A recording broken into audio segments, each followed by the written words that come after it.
Hi, my name's Hannah, and for my history theater project, I just chose to do as my topic feminism and theater. Mostly my project covers the background of feminist theater itself. So, over the period that feminist theater existed, women have always had a part in the creation of performances. Once the performances became state-sponsored, women were not allowed anymore in the early 20th century to take part in the productions.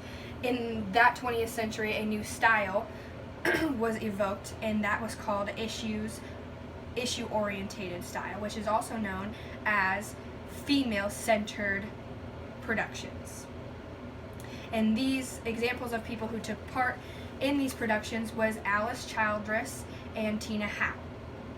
Feminist theater highlights the social and political struggles of women in certain eras, especially in the 20th century, as they were not seen as men in the work field or anywhere else. They were more like a housewife, stayed at home, took care of things there.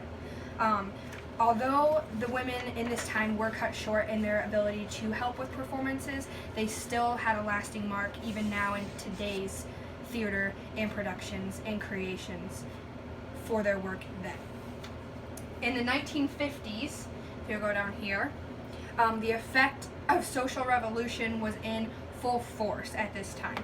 Alice Childress was one of the writers at this time as well, and she wrote Trouble-Minded, and it basically examined the political and social aspirations of both women and African Americans. She was one of the first African Americans to ever make a production that was actually awarded and noted as being something influential in the culture. In the night, also, to continue on that, Lauren Hansberry, the author that we read in class for A Raisin in the Sun, was actually brought up in this time period when I was researching, so that was interesting. But mostly the things that she wrote about and produced was a mutual concern for both justice among women and for those people who were on the margins of society, who maybe weren't considered normal or average or doing the same things, or even African Americans still struggling with political influences to get the right to vote and things like that. In the 1960s and the 1970s, the social protest uproar of Vietnam and civil rights was big. So this is why I put those two sections together, because they are a large amount of information. Women were fighting for increased influence in the workplace, and in majority to be able to take a different route in life, whether they didn't want to be a stay-at-home mom or they wanted to be more of an influence in the workplace. Also in this stage, Megan Terry was a writer who evolved at this time, and she basically stated for the culture that women were other. So not a category of just housekeeper or someone like that, that they were actually an other to where they could decide what they want to do, which caused a dynamic change in culture and in history. In the 1980s, feminist theater was well established at this time. People had been doing lots of things, making lots of new techniques, making lots of new productions, changing up productions, things like that. Some of the most significant works were even produced at this time in strictly feminist drama. They emerged greatly in this era. It was a time where they were popular and everyone wanted them. Even in this time, there was a writer, her name was Marcia Norman, and she actually used Terry's techniques, her transformational techniques from the 1960s.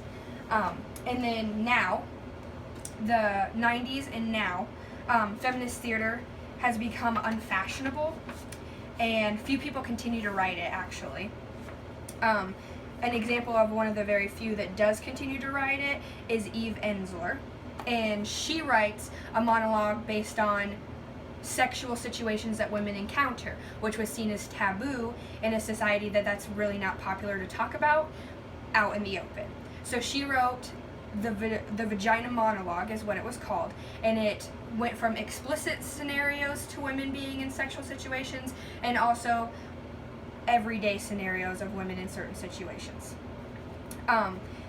Drama itself, in conclusion, has continued to prosper, continued to grow, continued from many different productions, whether it be feminist theater, whether it be one acts, whatever it be, production has become popular. Again, people are going to Broadway, people are going to see shows, they're paying.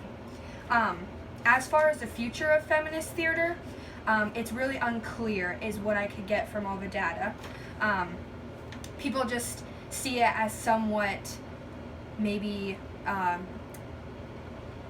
hopeless, I would say. Hopeless and just degraded. It's just past time.